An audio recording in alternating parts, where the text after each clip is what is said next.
Good morning dear students, स्वागत है आपका अपने YouTube channel Sandeep Gurukul biology classes में। देखिए, जो आपका टॉपिक चल रहा था जेनेटिक इंजीनियरिंग में, जो क्रिया विधि चल रही थी, उस क्रिया विधि में मैंने आपको पार्ट फर्स्ट और पार्ट सेकंड में आपको 4 टॉपिक बता दिए, मतलब 4 चरण बता दिए थे। जेनेटिक इंजीनियरिंग की क्रिया विधि के 4 चरण बता दिए थे। देखिए, आज जो हम आपको बताएंगे वो पार्ट थर्ड है, जेनेटिक का पार्ट थर्ड। ठीक, ये पार्ट थर्ड है। अब आप जब तक आप पार्ट फर्स्ट और पार्ट सेकंड देख नहीं लेंगे तब तक आपको पार्ट थर्ड समझ में नहीं आएगा। ठीक है, तो वैसे तो बहुत कम लोग देख रहे हैं। वैसे आपको बता दें कि ये आपका इंपॉर्टेंट चैप्टर है और इससे बहुत ज़्यादा पूछा जाता है बोर्ड एग्जाम में। ठीक है, तो इससे ऑब्जेक्टिव क्वेश्चन भी आते हैं, तो आप इसको अच्छी तरीके से पढ़िए और समझिए। ठीक है, और इसमें आपका जो हम आज टॉपिक बताएंगे, इसमें बहुत ढेर सारी टिप्पणियां होंगी और जो आपसे आगे पूछी भी जाएंगी। जैसे आपसे पूछा जाएगा कि जीन लाइब्रेरी क्या होता है। ठीक है, जीन लाइब्रेरी क्या होता है, और आपसे पूछा जाएगा कि बायोरिएक्टर क्या होता है। ठीक, तो इस टाइप से जो आपकी टिप्पणियां हैं वो सब जो हमने आपको जेनेटिक इंजीनियरिंग की क्रिया विधि बताई है, उस क्रिया विधि के माध्यम से जितनी भी टिप्पणियां आएंगी वो सब क्रिया विधि के माध्यम से ही पूछी जाएंगी। उस क्रिया विधि में जो जेनेटिक इंजीनियरिंग क्रिया विधि है उसमें ही सभी आपकी टिप्पणियां दी गई हैं। ठीक है, और इनको हम सभी टिप्पणियों को अलग से आपको बताएंगे। तो हमने आपको पहले बता दिया था कि जीन का विलगन और वर्णन कैसे करते हैं पहले स्टेप में। फिर दूसरे स्टेप बता दिया था वाहक अणु का चयन, जैसे जो प्लाज्मिड है या बैक्टीरियोफेज वायरस है उसको वाहक डीएनए का चयन करते हैं। फिर आपको तीसरे स्टेप बता दिया था कि पुनर्योगज डीएनए का निर्माण कैसे किया जाता है। और फिर आपको चौथे स्टेप बताया था कि पुनर्योगज डीएनए को पोषक कोशिका में प्रवेश कराकर पुनर्योगज डीएनए का द्विगुणन कैसे कराते हैं। तो ये 4 स्टेप हमने आपको बताए थे। तो 5वें स्टेप में आपको हम क्या बताएंगे, पुनर्योगज डीएनए अणु की क्लोनिंग। ठीक है, पुनर्योगज डीएनए अणु की क्लोनिंग कैसे की जाती है। ठीक, और फिर 6ठे स्टेप में आपको बताएंगे हम पुनर्योगज डीएनए से वांछित, ठीक, या विजातीय जीन उत्पाद प्राप्त करना। अब हम जब क्लोनिंग कर लेंगे तो हम उससे उत्पाद को कैसे प्राप्त करेंगे। तो देखिए, सबसे पहले जानते हैं पुनर्योगज डीएनए अणु की क्लोनिंग। तो देखिए, हमने कल क्या जान लिया था कि जो हमारा एक कोशिका, जैसे एक कोशिका है, उस कोशिका के अंदर डीएनए है, उस डीएनए को हमने काट लिया था। ठीक, एक टुकड़े को काट लिया था, इसको हम क्या कहते थे, वांछित डीएनए खंड। क्या कहते थे इसको, वांछित डीएनए खंड। और इसको हमने एक वाहक के साथ इसको जोड़ दिया था, इस डीएनए खंड को वाहक के साथ जोड़ दिया था, और इस प्रकार से हमारा बन गया था पुनर्योगज डीएनए। पुनर्योगज डीएनए, और पुनर्योगज डीएनए को हमने एक दूसरी जो कोशिका थी जिसको हमने पोषद कोशिका कहा था। क्या कहा था, पोषद कोशिका। तो पोषद कोशिका के अंदर इस पुनर्योगज डीएनए को प्रवेश करा दिया था। अब पुनर्योगज डीएनए पोषद कोशिका के अंदर प्रवेश कर चुका था। अब यहां पर पोषद कोशिका के अंदर इसको जो पुनर्योगज डीएनए है इसका द्विगुणन होगा। तो वही बात बताई गई यहां पर, पोषद कोशिका में पुनर्योगज डीएनए बार बार द्विगुणन करके अनेक प्रतिलिपियां बनाता है। मतलब ये पुनर्योगज डीएनए यहां पर पहुंच चुका था पोषद कोशिका के अंदर, और ये अब क्या करेगा, अपना जो इसके साथ डीएनए है वो डीएनए की ढेर सारी फोटोकॉपी अर्थात प्रतिलिपियां बना लेगा। इसके डीएनए की ढेर सारे प्रतिलिपियां बन जाएंगी। तो पोषद कोशिका में देखिए, पोषद कोशिका है, पुनर्योगज डीएनए आपको बता दिया कैसे बना था। पिछले जो पार्ट 2 था उसमें बता दिया था पुनर्योगज डीएनए कैसे बनता है, क्या होता है। तो पोषद कोशिका में पुनर्योगज डीएनए बार बार द्विगुणन करके जो पुनर्योगज डीएनए है वो बार बार द्विगुणन करेगा, जिससे क्या बन जाएंगे, अनेक प्रतिलिपियां बन जाएंगी। तो देखिए, हमारे पास ढेर सारे डीएनए बन गए हैं डीएनए द्विगुणन के द्वारा। इसे क्या कहते हैं, इसे डीएनए क्लोनिंग कहते हैं। अर्थात एक डीएनए अणु अपनी जब बहुत ढेर सारी प्रतिलिपियां तैयार कर लेता है तो उसे कहते हैं डीएनए क्लोनिंग।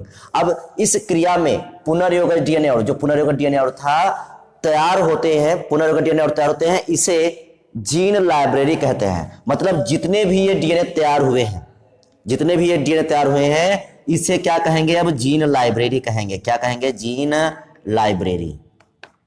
अब अगर आपसे पूछा जाए जीन लाइब्रेरी क्या है, तो हम बताएंगे कि पुनर्योगज डीएनए जब पोषक कोशिका में प्रवेश करता है तो यहाँ पर डीएनए का द्विगुणन होता है, जिससे हमको ढेर सारे डीएनए की प्रतिलिपियां प्राप्त हो जाती हैं।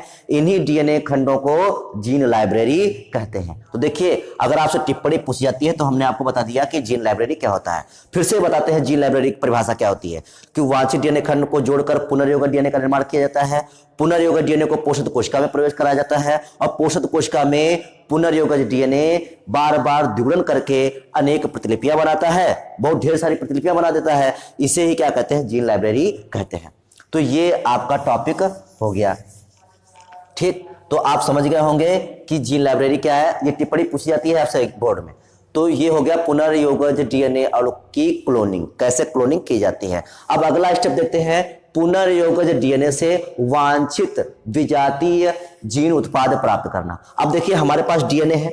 अब हम जो डीएनए बनाए हैं, जो डीएनए की बहुत ढेर सारी प्रतिलिपियां बनाए हैं, तो हम इससे कोई चीज प्राप्त करना चाहते थे, तभी तो हमने इसकी ढेर सारी फोटोकॉपी बनाई है। अब हमारे पास डीएनए है। देखिए, अब हमारे पास क्या है? ढेर सारे डीएनए हैं। अब डीएनए है, अब डीएनए से क्या बनता है? आरएनए बनता है, और आरएनए से क्या बनता है? प्रोटीन। ठीक, अर्थात उत्पाद बनता है जो हम बनाना चाहते हैं। जैसे इंसुलिन बनाना हुआ या कुछ और भी बनाना, जो भी बनाना चाहें इससे, तो जो भी जिस उद्देश्य के लिए हम इस जीन की क्लोनिंग की थी, उस उत्पाद को हमको प्राप्त करना है। तो हमारे पास डीएनए है, डीएनए से आरएनए बनेगा, आरएनए से प्रोटीन बन जाएंगे, अर्थात हमारा उत्पाद प्राप्त हो जाएगा। तो उत्पाद प्राप्त कैसे होगा ये हम जान लेते हैं। ठीक, उत्पाद ये प्राप्त कैसे होगा तो ये हम जान लेते हैं। चलिए देखते हैं। छठा स्टेप क्या कहता है? पुनर्योगज डीएनए से, पुनर्योगज डीएनए बता चुके आपको। वांछित मतलब जो हमने डीएनए खंड वहां से निकाला था, जो डीएनए खंड से हम कोई प्रोडक्ट बनाना चाहते थे। ठीक है, वांछित। विजाति का मतलब क्या होता है?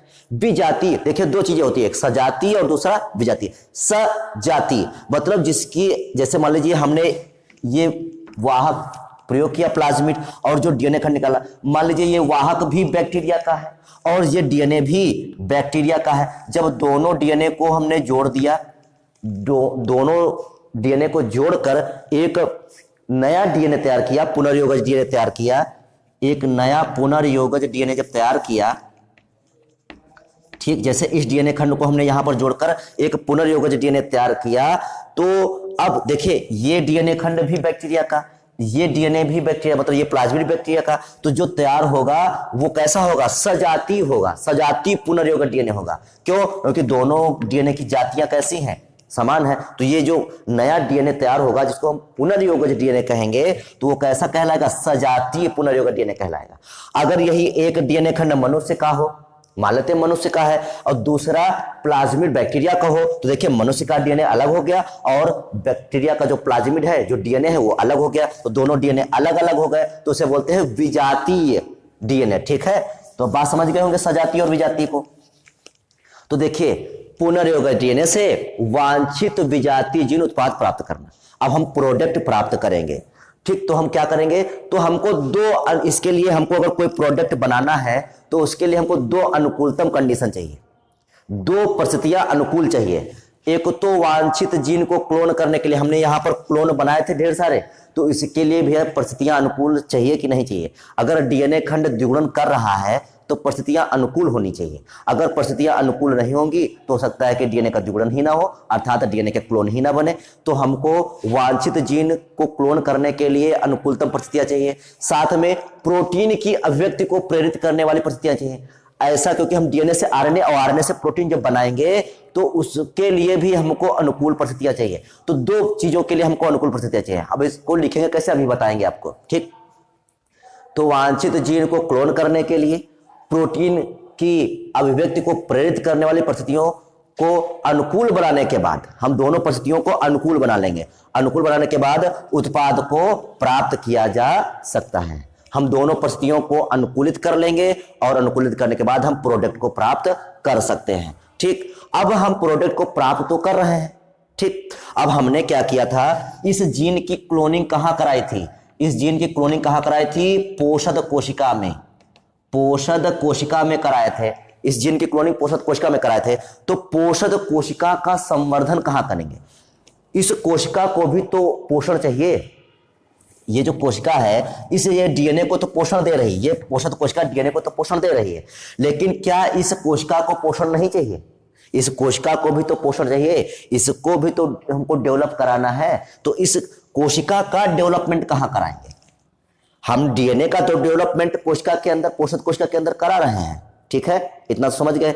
इस डीएनए को हम पोषक कोशिका के अंदर डेवलप करा रहे हैं, लेकिन इस कोशिका का डेवलपमेंट कहां कराएंगे? तो इस कोशिका का डेवलपमेंट हम कराएंगे बायोरिएक्टर में, ठीक है, बायोरिएक्टर में। अब पूछा जाएगा, आपसे पूछा जाता है कि बायोरिएक्टर क्या होता है, तो ये बायोरिएक्टर पर टिप्पणी आती है, तो हम आपको इसको बाद में बताएंगे कि बायोरिएक्टर क्या होता है, ठीक। तो यहां पर हम एक शब्द प्रयोग कर रहे हैं बायोरिएक्टर। तो इस पोषक कोशिका का जो संवर्धन है वो बायोरिएक्टर में किया जाता है। तो वही बात यहां पर लिखिए, क्लोनिंग जीनों को आश्रय देने वाली, ये देखिए ये क्लोन हो रहे हैं, तो क्लोनिंग जीन को आश्रय किसने दिया? पोषक कोशिका। तो क्लोनिंग जीनों को आश्रय देने वाली कोशिकाओं का व्यापक स्तर पर संवर्धन, संवर्धन मतलब डेवलपमेंट, संवर्धन मतलब क्या होता है? डेवलपमेंट। एक ऐसा माध्यम जिसमें ये कोशिका ग्रोथ कर सके, तो उसके क्या बोलते हैं? संवर्धन माध्यम, ठीक। संवर्धन करने के लिए बायोरिएक्टर का प्रयोग किया जाता है। तो आप अच्छे तरीके से इस लाइन को समझ चुके होंगे कि जीन को क्लोनिंग कराने के लिए इसको आश्रय देने वाली पोषक कोशिका, ये पोषक कोशिका है, पोषक कोशिका का डेवलपमेंट कहां कराते हैं? संवर्धन कहां कराते हैं? तो बायोरिएक्टर का प्रयोग करते हैं, बायोरिएक्टर में संवर्धन करते हैं, ठीक। तो बायोरिएक्टर से, अब देखिए बायोरिएक्टर से कोशिकाओं का संवर्धन हो रहा है, जितनी कोशिकाएं हमको चाहिए तो हम बायोरिएक्टर से संवर्धन की थोड़ी थोड़ी मात्रा समय समय पर प्राप्त करते हैं। बायोरिएक्टर में हम कोशिकाओं का संवर्धन, डेवलपमेंट कराते हैं, और जब भी हमको आवश्यकता होती है कोशिकाओं की, तो उस बायोरिएक्टर से हम संवर्धन की थोड़ी थोड़ी मात्रा प्राप्त करते रहते हैं। तो ये आपका जेनेटिक इंजीनियरिंग की क्रियाविधि पूरी तरीके से समाप्त हो गई। अगर आपने ये तीनों पार्ट देख लिए, देखने के बाद आपको अच्छी तरीके से समझ लिए, तो समझ लिए जेनेटिक इंजीनियरिंग चैप्टर आपको बहुत अच्छी तरीके से आ जाएगा। अगर आपने इसको नहीं समझा तो आप केवल और केवल फिर रट सकते हैं इसको, ठीक है। तो उम्मीद है कि दोनों टॉपिक आपको अच्छे तरीके से समझ में आए होंगे। तो आज के लिए केवल इतना ही रखते हैं, ठीक। चैनल को अगर आप देख रहे हैं तो आप चैनल को सब्सक्राइब कर दें, वीडियो को लाइक कर दें और शेयर कर दें। तो आज के लिए केवल इतना ही रखते हैं, बाकी नेक्स्ट वीडियो में, तब तक के लिए जय हिंद।